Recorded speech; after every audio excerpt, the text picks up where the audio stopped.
like a coin that won't get tossed, rolling home to you.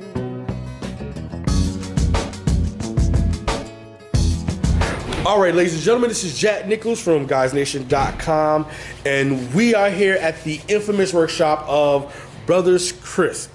And now, for those who may have been keeping up on my social media, know that I just happened to come across this place. I was just chilling. I was coming from a photography studio. I smelled the alluring smell of leather, and you know, when you smell good leather, you gotta see where it's coming from. So I run down to the stairs, I go through this hallway, I step through the door, and lo and behold, no else but a magical shoe shop, indeed. And that's where I met this lovely, intelligent, business-minded gentleman, Josh, who I talked to about doing a photo shoot, and then from the photo shoot, it kind of springed into an interview, and then from an interview, I said, well, let's just do a video interview so they can see the wonderfulness that I see. And so here we are. So how are you doing, Jay? Good. So for those who may not be familiar with the shop, can you just tell us how this all came about? Really, I just wanted to make shoes my whole life and thought about it. One day, kind of inspired by my friends that were making jeans, just decided to go to school to look into it.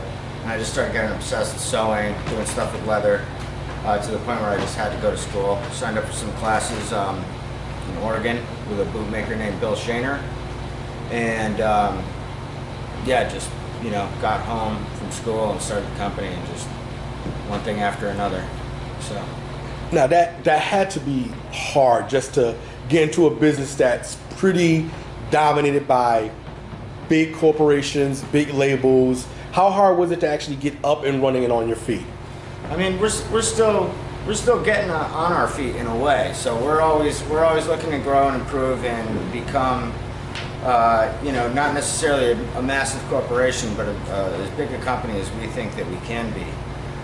So it is difficult. It's extremely difficult. There's no book or manual on how to create your own shoe brand and factory all in one, and it's almost never done.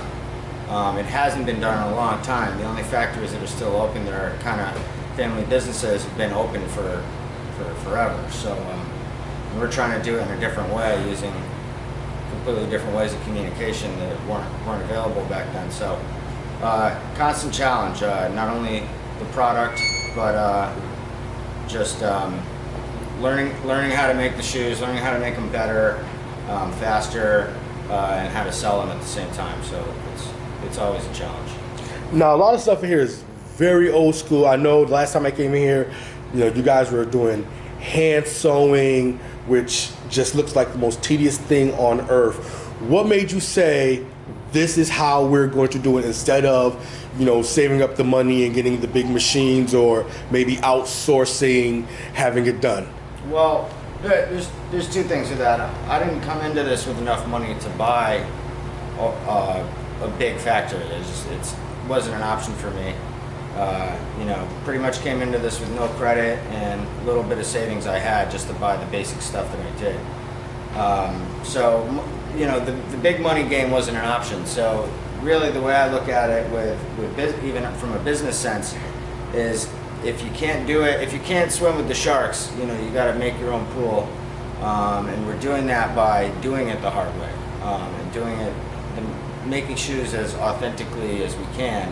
And that's the only way to separate us from the big companies and the big factories, is to come out with a different product. So if I tried to jump in and be at the level, you know, of you know, even a medium-sized shoe company, it still takes a lot of money out. And yeah, we could have hired a manufacturer and just been a design-based group, but that wasn't what was interesting to me. I wanted to make the shoes. I wanted to work with my hands. I was more interested in just having a trade and a craft that I could do for a living, and then pretty much the business end of it, you know, having the vision of where we could be going is kind of came later. And realizing I wanted to help build a team that was much larger than I, and build something that was bigger than just me. Kind of just naturally started happening. Jimmy came along. He's an old friend of mine, to buy a pair of shoes one day, and I kind of suckered him in. I was like, you know, you want to help, you want to learn, and he started learning. He got the bug, and so on and so forth. So it's really just been, the team consists of basically me and a few other key players that just were really interested in what was going on and just wanted to lend a hand, and did it with a lot of sacrifice, you know, without me being able to offer someone a salary or a great job or anything off the bat. It's just been working hard, working long hours, and building, you know, what it is that we have now. So.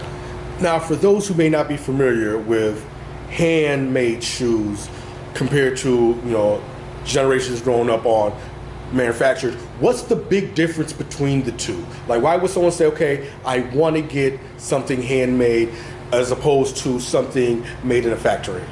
Well, there's a couple reasons why you might want a handmade shoe. Really, typically, any shoe that's made in a factory is made as fast as possible, as cheaply as possible, for the most part. There's a lot of other small factories out there, operations in Europe and in the East Coast, mostly like Maine and Massachusetts, that do make quality shoes in a factory. But they also still use some really good techniques to build the shoes. So there's not necessarily a clear line between factory made and handmade, but the more focus you can put on each pair of shoes, the better they're going to come out, the higher the quality, and the more unique of a product you can actually make.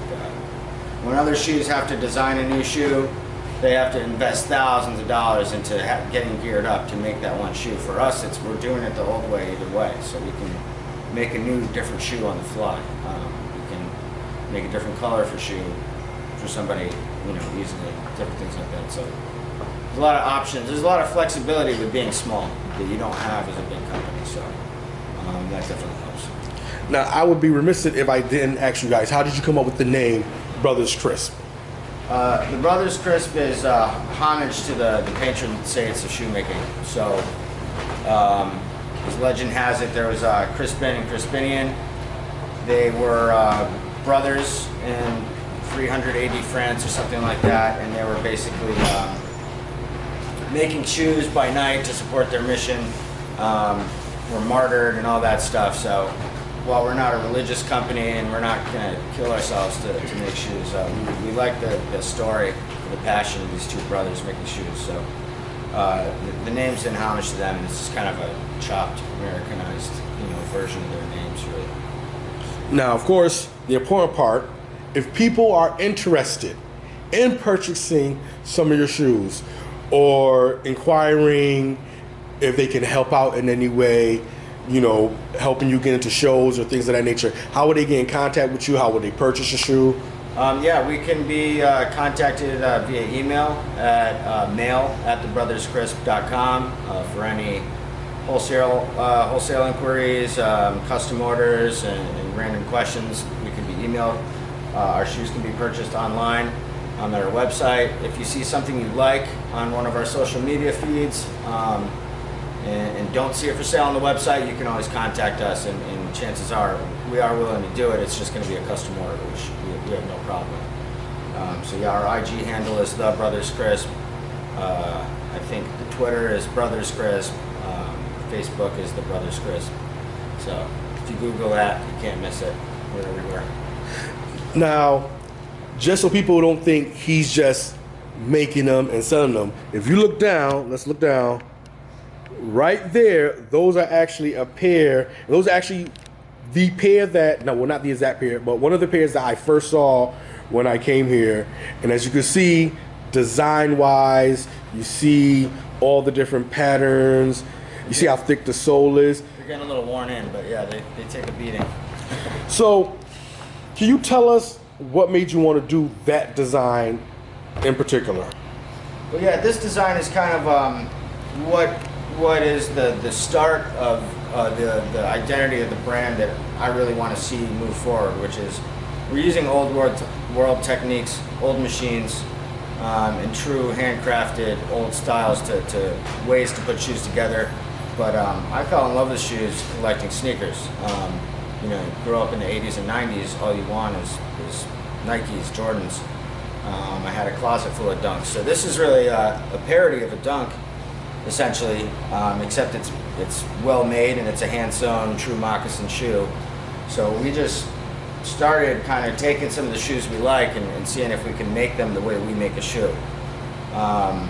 From that, we're moving on to our own designs that aren't necessarily parodies of other shoes out there, but trying to keep the same spirit and all the new stuff we're doing, which is let's do stuff the old way with a modern twist and a focus on a style that isn't in the past. Which, although I can appreciate the past and learn from the past, I'm trying to move forward as a brand and do something new.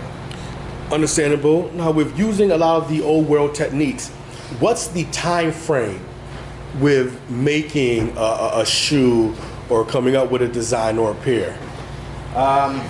Really, design on a new pair can take up to a week, just to get the patterns right, so that you can go ahead and start making the shoes. So there's a lot of work that goes into just designing a shoe from the start, and we do that old school by pretty much drawing on the mold of the foot and cutting off tape and basically drawing a shoe on a 3D model of a foot and then deconstructing it, laying the pieces flat, turning them into a pattern.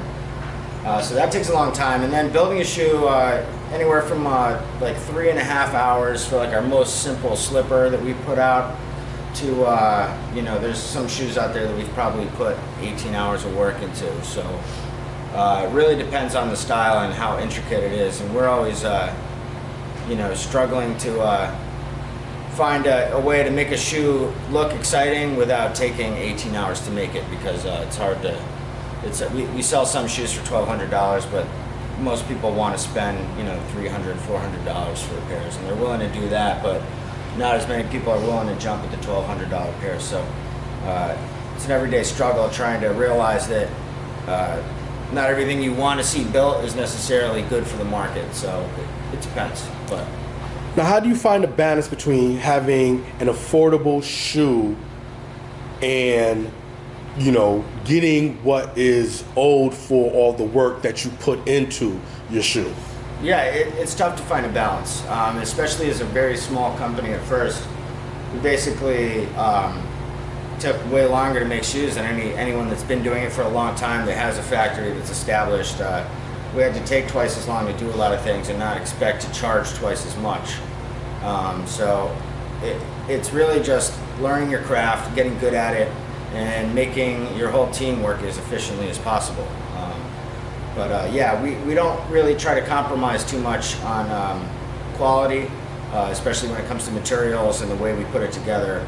But that's why design is very important, because you can design a shoe that looks good that isn't as time-consuming to execute on. So that's what we're focusing on now, trying to move forward with some fresh designs that aren't almost impossible to make. So we're excited about some of the new things coming out. Just gonna keep going until we get faster and have more money to buy more materials and get better prices and all that kind of stuff. So just like any other business out there. All right, well, let's wrap this up on a great tip.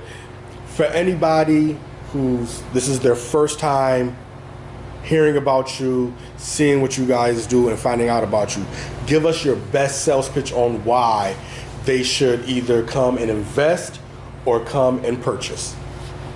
Basically, we're making shoes that no one else is making. We're putting them together the way no one else is doing, and we're the only shoe brand that's got its start in this country, as far as I know, in probably 50 years, that's started with the intent to make everything in-house. It's a very difficult thing to do, but we're doing it because it's a challenge, and we want to get the same respect that the chef is spending in the kitchen cooking stuff that's almost impossible to price on a menu. People that are searching for the best ingredients to make the very best. So people want the best. We're here and we're doing it, and we're going to keep doing it and keep putting out exciting stuff that nobody's seen before. So combine all that stuff, and we're one of a kind company. So Well, thank you once again for taking time out of your busy schedule for doing an interview for us at Guys Nation. And we're going to try to support you as much as possible. So everybody, I'm going to have all the social links, all the contact links with the video. Make sure you hit them up, even if it's just to, fan their page or to just share their posts. Do whatever you can to support not just a homegrown business, but a local business. Thank you.